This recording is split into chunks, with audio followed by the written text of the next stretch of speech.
বৃহস্পতিবার পবিত্র রাতে কেউ যদি এই দোয়াটি 100 বার পরে কোনো দিন পৃথিবীর কোনো মানুষের কাছে তার হাত পাততে হবে না।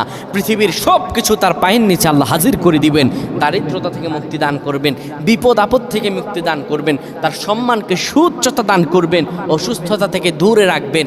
আল্লাহর অশেষ দয়া ও রহম তাকে দান করে দিবেন। সুবহানাল্লাহ। বৃহস্পতিবার রাত এটি গুরুত্বপূর্ণ রাত।